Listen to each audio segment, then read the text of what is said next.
This is a Fender Deluxe Reverb reissue, and the owner said that there was a low-level hum and that the reverb squealed, which told me pretty instantly what the problem was.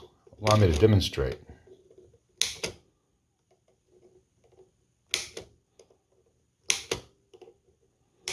I know this may seem very reactionary and heavy-handed, but I already saw it with my eyes, and doing this will let me show you on the camera more easily because of where the preamp tube sockets are make this a little difficult. Alright. This is always the fun with this hot glue that they use, or silicone, whatever it is. Let me try one of these out.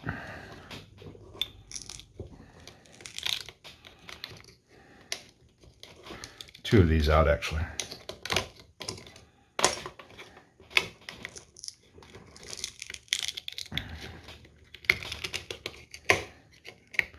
All right, as soon as I heard the problem description, I knew that I was going to be seeing leakage in these capacitors, and they're all leaking. This is a relatively new amp, and these are relatively new filter capacitors. Now, good quality filter capacitors are designed to last about 10 to 15 years, depending on the frequency of use. These IC caps that Fender uses in the Reissue series and the Blues series and the Deluxe series, the Hot Rod series, they're crap. Chosen by accountants. They cost about 50 cents less than a good quality cap, and they last about 5 seconds past the warranty. This is the #1 job for all Fender Reissue, Blues, Hot Rod series, etc. Techs across America love these amps because we make a lot of money on them. Fender loves these amps because they sell them at a very low cost to them, and they sell a lot of them. The person who gets shafted by this is the owner. On this amp, it's a relatively inexpensive thing to do. On a Hot Rod or Blues series, it's a relatively expensive thing because there's a lot of labor involved because you have to pull the entire board. So Fender saved about $5 per amp, maybe. Probably much less than that. You sell 100,000 of these, that's a lot of money to make. But for the owner, the difference between having an amp that doesn't need service until every 15 years or an amp that needs service about 3 years after you get it is about $5. So I don't like the major manufacturers who do this kind of stuff. Accountants can justify all kinds of things, but the reason Fender got the reputation originally that they had was that their amps were reliable and lasted a long time and were easy to service. And all those things are going by the wayside to appease some MBA. So I'm going to change these out, and I'll show the majority of it. I'm not going to show every little bit just because, it's a lot of boring stuff to watch. So I'll sort through and get you the highlights. So I'm going to remove all these, then I'll get the excess silicone off the board with a razor, and then we'll get the old leads out and look at what we need to do to get this thing rock solid. Now here I've gotten all the leads out but this one. I want to show you how I do it so that the board doesn't get damaged on the bottom. I get these straight. I cut off any kinks. So then when I heat up the underside, and sometimes you need to add a little extra solder or flux to get that to flow, the whole thing just pushes right through the hole. And I could have gotten some pliers, but usually just a little bit of suction from the solder will get that out. Now, in a little bit, I'm going to go through here and get all the old solder off these pads. The first thing I want to do, though, is go through here and get the excess silicone up so that I have fresh silicone when it comes back in here. And let me find my razor blade. Well, my last razor blade is dulled, and my utility blade, my utility knife is down to just the one blade that's in there. I thought I had some hidden here. So when I go out this afternoon, I'm going to get some replacements. In the meantime, I can do this with this X-Acto, and it's just a matter of removing the excess. Now, this is easier to do with a razor blade or a utility blade, but this does the trick, just not as quickly. All right, I have all the excess spooge off the top. I've got all the old solder off here. These two I'm not going to use. I'll talk more about that in a moment. So I'm going to add a little solder to those pads just so that where the signal passes along those traces, there's not a thin spot where it used to be solder. Makes up for the thinness of the copper around the holes. Now, what Fender did here on these reissues is they have two capacitors in series to make a total handling here of 600 volts. I don't find that necessary. So a 500 volt 47 microfarad for the reservoir cap works fine. Then three 500 volt 22 microfarads for the screen, phase inverter, and preamp. The smaller 22 microfarad that I showed you that was leaking so bad was the screen node, which powers the reverb transformer, which is why that was squealing. And both the reservoir and screen caps were leaking horribly, so this amp would have been very unstable and humming. So I'm not going to use this cap. I am going to put a jumper wire here where this resistor here that was a balanced resistor across this cap was. I'm going to leave the one across this cap here. Yeah, it's a 470K. In function, it won't affect the workings of this capacitor at all when the amp is working. But when the amp is powered off, the caps will discharge themselves through this resistor. So that's a nice thing to have it left in place. It won't affect the feel or performance. So the first thing I'm going to do is get some jumper wire and replace that where R65 used to be. Let's see here. Got some 22 gauge here. There's not a lot of current in this. You know, you're looking at 500 milliamps, possibly 750. Not a lot. So I'm just gonna eyeball this. I've got calipers and all that, but for one thing, one little connection, this is fine. Just do it by eye. So I'll put that in there.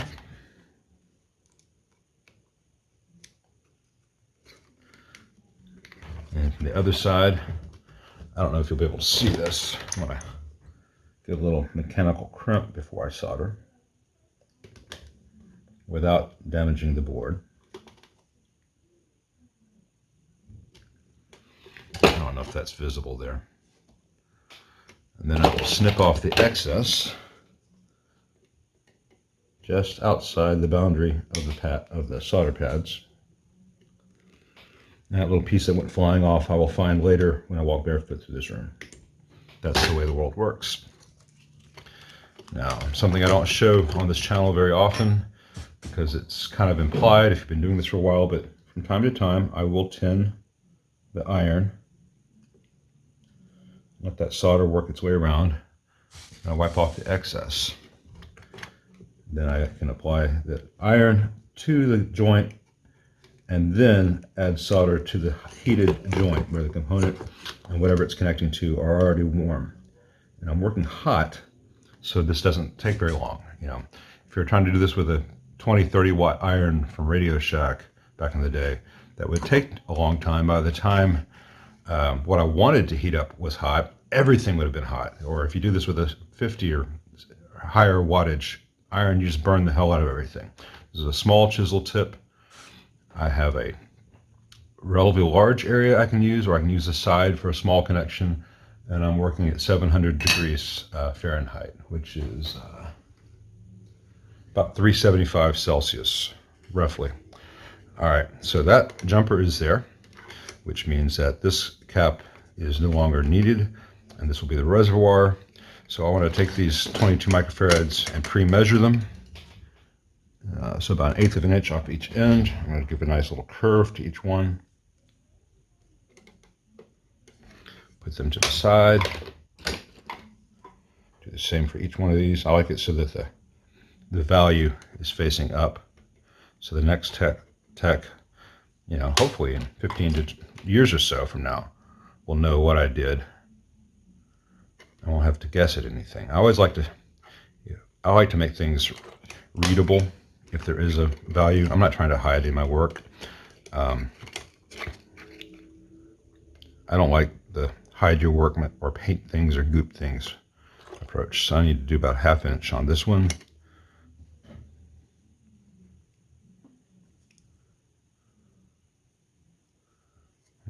Line that up and eyeball it.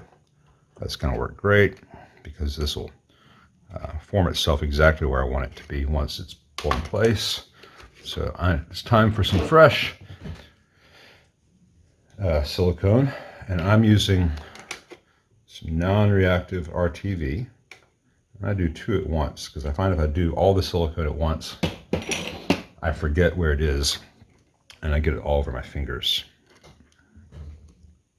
So it's a matter of pulling it through. Do the second one. It doesn't take a lot, nowhere near the amount the factory used.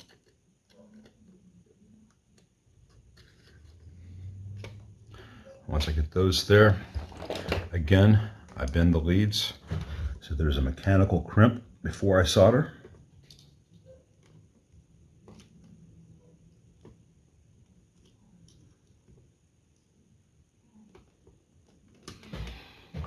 And I trim off the excess. Now I could solder it and then trim the excess, but I find when I'm doing that, I'm heating up a larger piece of metal. So by taking away the amount of metal, it heats up faster, you can work faster, everything gets warm, and the traces aren't damaged in the process. In this case, it's a little bit of overkill because that lead there wouldn't make that much of a difference, but best practice is a good thing to think about and just to work automatically. Always do the thing which is most efficient and requires the least amount of heating time, even if it's not a factor on that job. So what I do again is I heat up the component and the wire at the same time, then bring the solder to it. Now these pads are already tinned. These leads are already tinned from F&Ts. If this were something else, you'd see me tinning each connection before it goes together. In this case, it's not necessary. A little more silicone. A little more for the 47. Put that cap on the silicone so I don't forget, because that's a $7, $8 tube. I have forgotten in the past.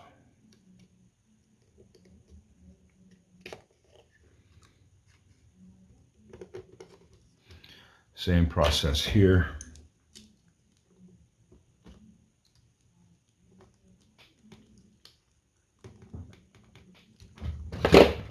And same process here.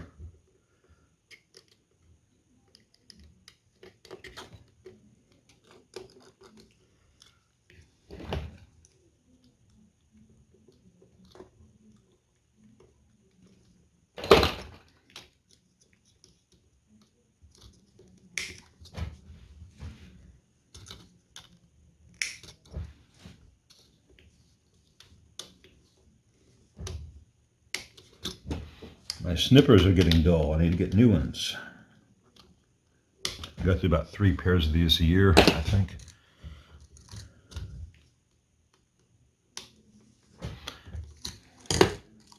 I don't actually throw the old ones away. Once they're too dull for this, but they still work pretty well, I use them to trim guitar strings, which eats them up. Gets the final bit of use out of them. So when they're sharp and new, they work on elite components. Then they're retired to snip guitar strings, and when those get worn out, the new replacement comes in. All right, so we've got 3 22 microfarads, 1 47 microfarad there. Once that silicone sets up, that'll be rock solid. Time to screw it back in place.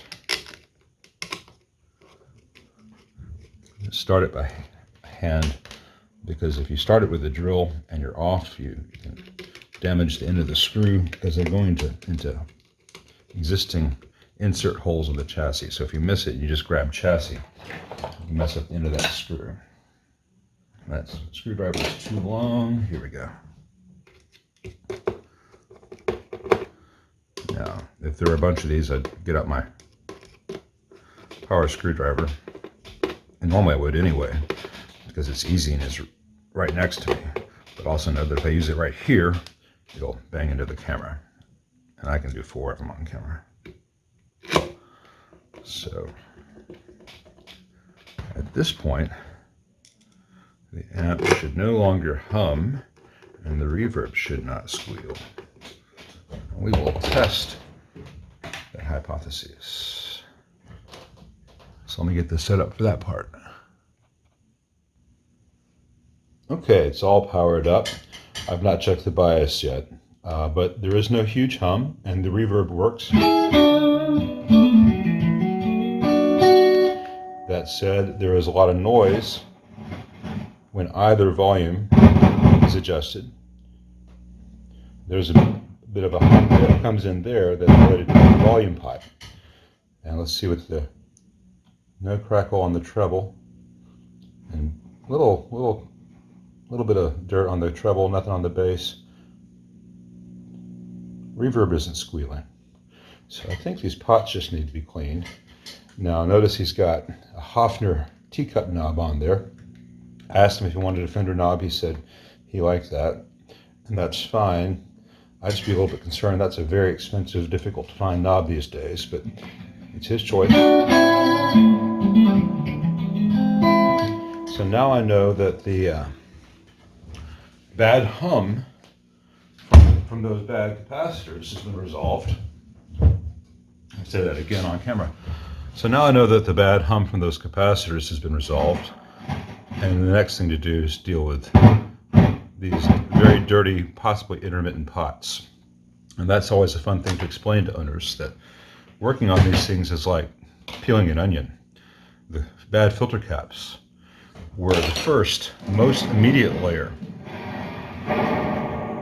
And then once those have been changed, then you discover what else is wrong with it, stuff that you couldn't even hear or test while the other problems existed. But those other problems were very real.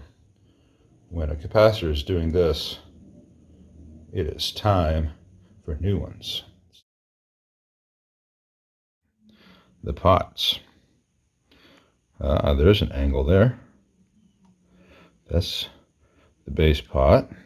Here's the treble pot that had some noise on it, also angled. And then that noisy volume.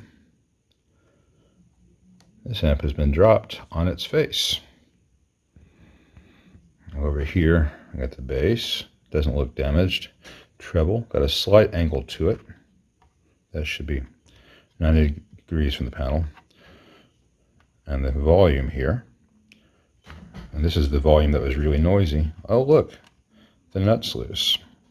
Now, when these nuts come loose, all the stress goes onto the solder joint. All the mechanical stress of using it, vibrating it, pushing it in and out, turning it. Instead of being secured to the chassis and locked in place, all that stress translates to the board. Now let's see if any of these nuts are tight underneath the knobs. They often aren't. Let's see. I think this is correct. The 11 millimeter.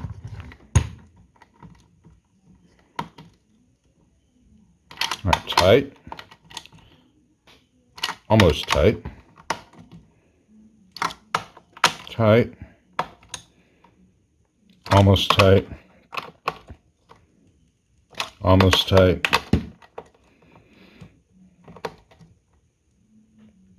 Tight now. Wasn't all the way. This is better than most. Usually I get these and these things are all loose. This one is very loose. Sorry, it's hard to do this one-handed. This one was very loose. And this one, of course, was, as you know, extremely loose. So, yeah. All right, so let me take this board out and clean all the pots and check all the solder joints. And then we'll know whether any of these pots need to be replaced. Because when you drop an amp to the point where the shafts get bent, bad things can happen inside the pots too. Plus all that shock transfers to the solder joints. So let's see where we're at. Well, amazingly, the only broken solder joints I see are on this input jack for the normal channel. So I will reflow those. And I'm probably going to reflow all the jacks because they're crucial. And I'm going to reflow the 2 volume pots because they're so crucial. They don't seem to be broken though. That one's a little bit iffy. Sorry about the shaky cam. It's hard to do this. But I'm going to do that and then clean the pots out and lubricate them and see if things get better. Alright, you can see where I've done some work versus the stock stuff. Mine are prettier. That one there looks fine to the eye. It was just a trick of the camera angle. It makes it look like it has a crack. It's fine. So everything's been redone. Pots have been cleaned and lubricated. Let's put it back and see where we're at in terms of the noise of the amp. Alright, everything resoldered and cleaned and put back in place. I've just got the nuts holding the input jacks and the volumes in place right now. No nastiness when I turn that one up. On the normal channel, all the yuck is gone. No yuck on treble and bass. This channel. No yuck on treble and bass. No yuck on reverb.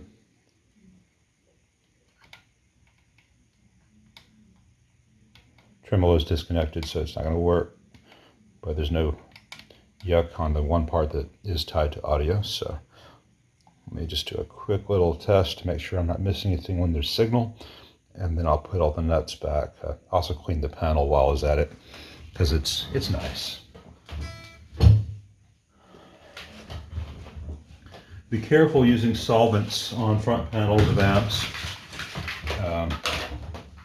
The panel on the Reissue is different than the panel on a 60s, and different solvents do different things.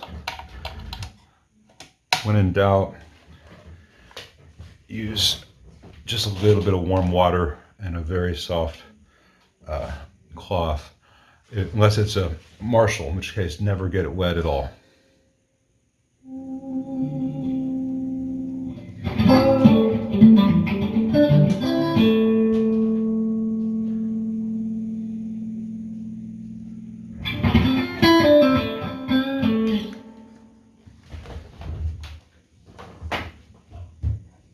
All right, I think this amp is going to be very healthy. I need to do a full volume test before I sign off on it, of course. But my wife is doing a conference call upstairs, so that's not going to happen right now. But I will set the bias, make sure everything's hunky-dory, and go through here and just tap on wires and see if anything's microphonic or problematic.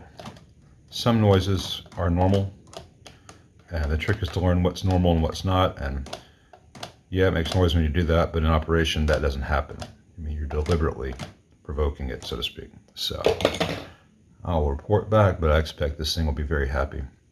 Oh, on that note, I have never encountered a reissue where everything was tight from the factory. Now, don't do this unless you know what you're doing, because the amp's on. But all this hardware that holds transformers in place is always loose. So I'm going to go through and tighten everything up. And these are all the things that add up. The output jacks are already tightened. They were loose from the factory. Please don't take this as just me slagging Fender or slagging inexpensive amps, because I want everything to be a CBS era, pre-CBS era, whatever. It'd be nice if we could all afford to have great things. But what kills me is the thing standing between this being an okay thing and a quite good thing is just the little attention to detail. Getting all the hardware tight. If all the nuts on the pots here had been tight to begin with, this amp would have had fewer problems, aside from being dropped. But you know, I can only do so much.